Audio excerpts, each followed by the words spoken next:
அனைவருக்கும் வணக்கம். இன்றைக்கி நம்ம பார்க்க போகிற ஆசனா பார்த்திங்கன்னா ஒரு சிட்டிங் ஆசனாங்க. அதனோட பேர் கோமுகாசனா. கோ அப்படின்னா பசுன்னு அர்த்தம். அதனோட முகான முகம் ஆசனா. ஒரு காலை மடித்து இன்னொரு காலை அந்த மடித்த கால் மேலே நம்ம வச்சு உட்காரும்போது ஒரு பசுவோட முகத்தை போல் அந்த தோற்றம் இருக்கும், நம்ம காலோட தோற்றம். அதனால தான் இதனோட பேர் கோமுகாசனா. ஸோ இப்போ இதனோட ரூல்ஸ் நம்ம என்னென்னு பார்க்கலாம். நம்ம எப்போல்லாம் செய்யலாம் செய்யக்கூடாதுங்கிறது. லேடிஸ் பீரியட்ஸ் அப்போ செய்யக்கூடாதுங்க. ஃபுட்டு பார்த்திங்கன்னா எம்டி ஸ்டொமக்கில் தான் நீங்கள் செய்யணும். லிக்விடாக எடுத்துருந்தீங்கன்னா அரை மணி நேரம் வெயிட் பண்ணுங்கள். நீங்கள் திட உணவு சாலிட் ஃபுட் எடுத்துருந்தீங்கன்னா 3 to 4 hours கழித்து இதை நீங்கள் செய்யலாம்.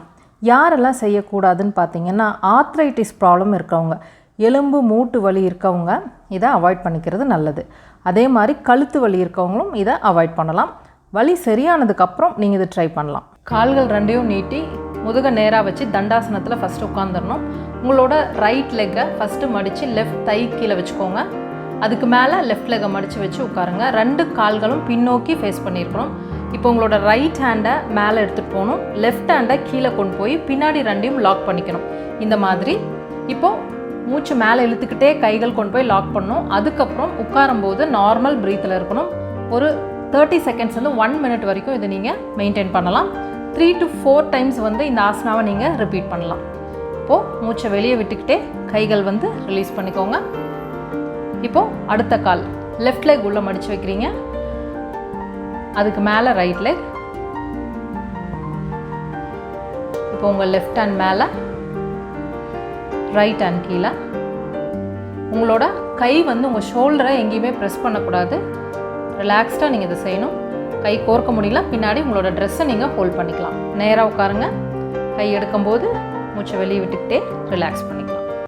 கோமுகாசனாவோட பெனிஃபிட்ஸ்ன்னு பார்த்தோம்னா நம்மளோட வயிற்று பகுதியில் உள்ள எல்லா உறுப்புகளும் நல்லா வேலை செய்ய ஆரம்பிக்கும். அதனால் பார்த்திங்கன்னா நிறைய பேருக்கு அவ்வளோ சீக்கிரம் பசிக்காது. குழந்தைங்களாம் சரியாக சாப்பிட மாட்டாங்க. ஸோ அந்த பசியின்மையை போக்கி நல்லா பசி எடுக்கிறதுக்கு அது ஹெல்ப் பண்ணும்.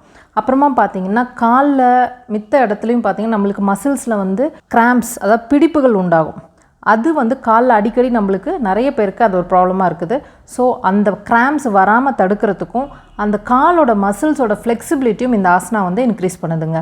நம்மளோட செஸ்ட்டு நல்லா எக்ஸ்பேண்ட் ஆகுறதுனால ப்ரீத்திங் லங்ஸ் நல்லா ஓப்பன் ஆகி நல்லா ப்ரீத் பண்ணுறதுக்கு, நம்ம லோவர் லோப் வரைக்கும் ப்ரீத் நல்லா போயிட்டு வரதுக்கு, நம்ம லங்கோட கெப்பாசிட்டி அதிகமாகிறதுக்கும் இது ஹெல்ப் பண்ணுது.